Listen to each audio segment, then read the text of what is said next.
Namaste, everyone. Thank you so much. I think it's a pleasure for those. It's nice to see people who are sitting here close to the end of the event as well, but listening to ideas which people are pitching in. And it's a very nice idea that DAV has started. Being a former student of this institution, I feel very proud that such ideas are getting appreciated and supported as well.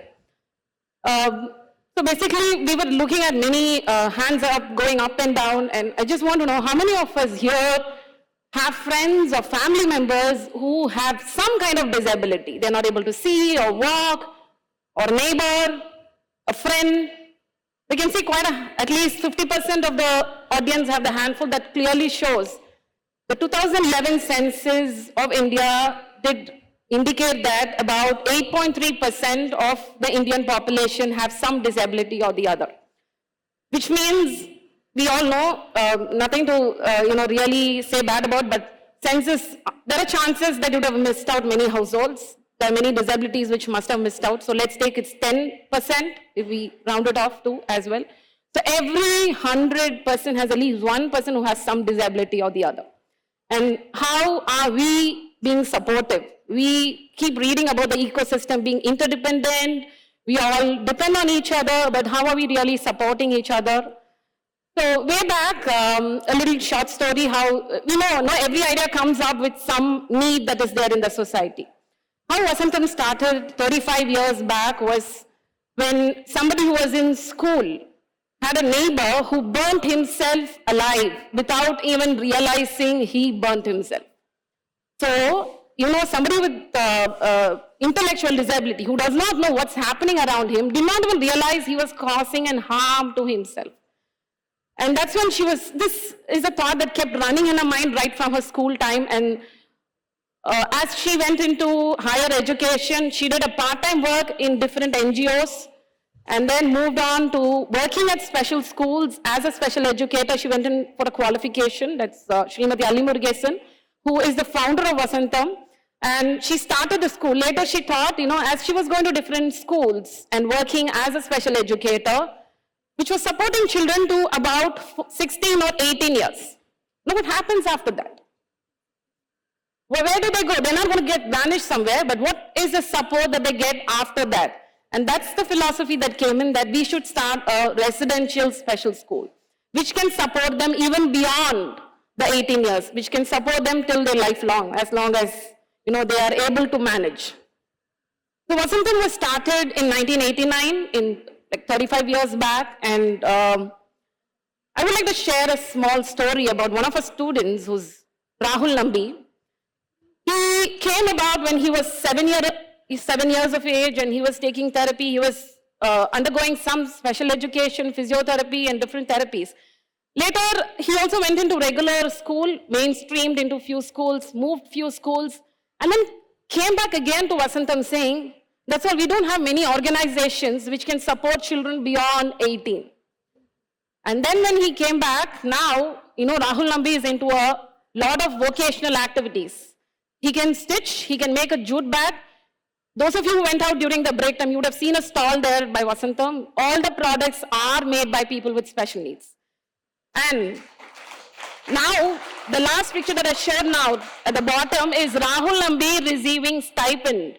He gets a monthly stipend, which started from 500 rupees per month to about 2,000 rupees now.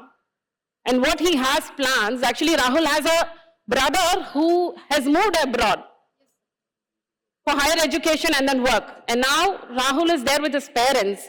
And what he said when the brother left is, ma'am, I have to, so it was more like, na veetla irundha enga amma appa paathukano.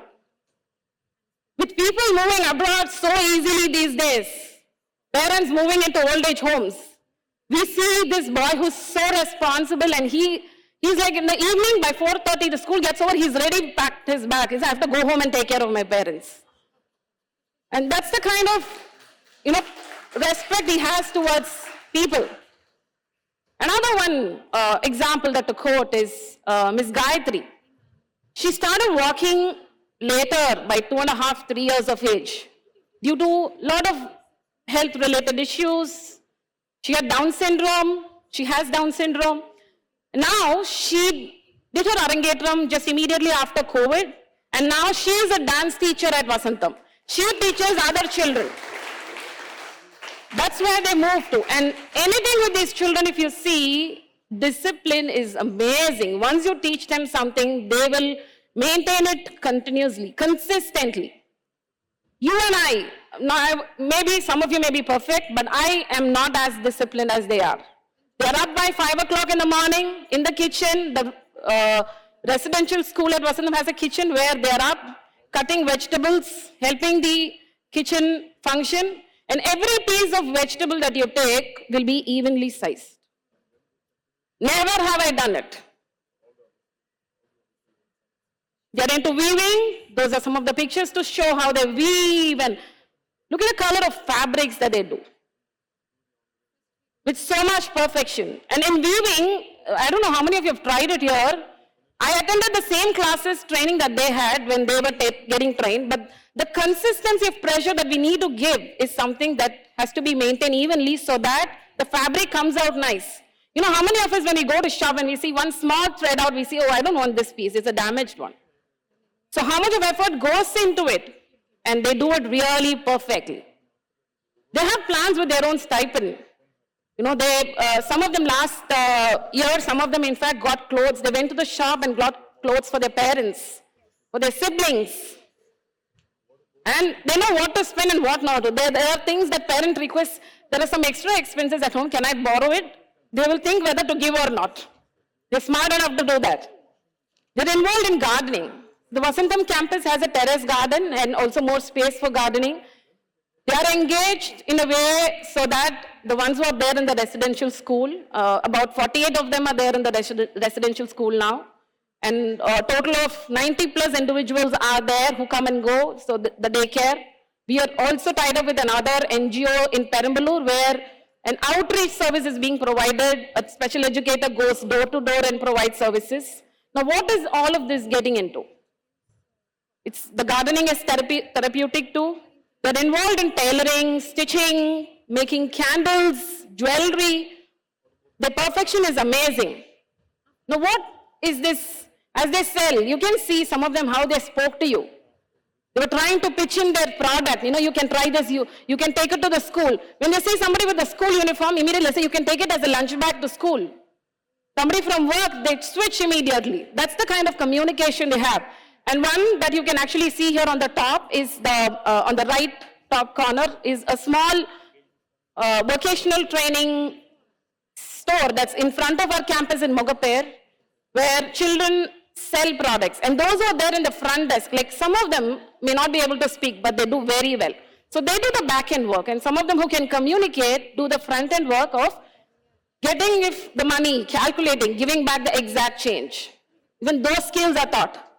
It's a team of professionals, not just me or the founder or one person.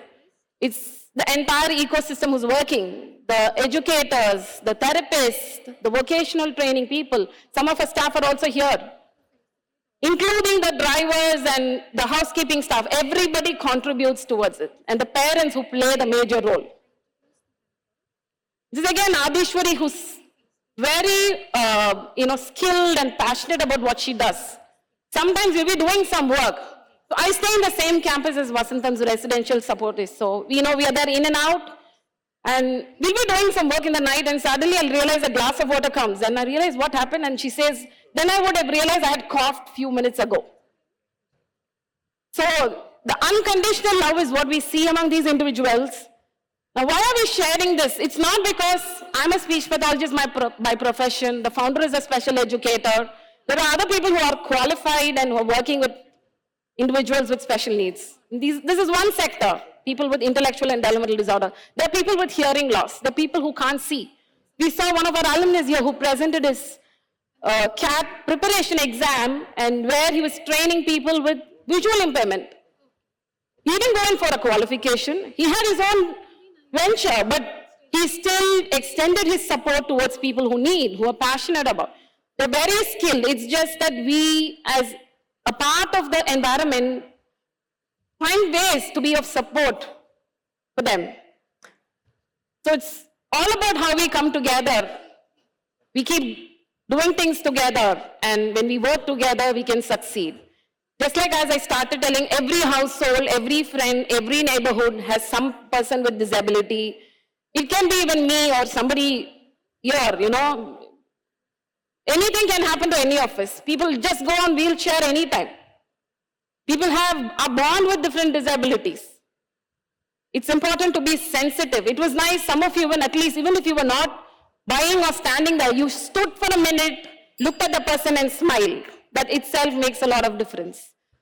You can take up this profession as your career or do your own career. You can employ people with disability in your space based on their ability. Sensitize the environment. They will be really wonderful than many of us. Thank you.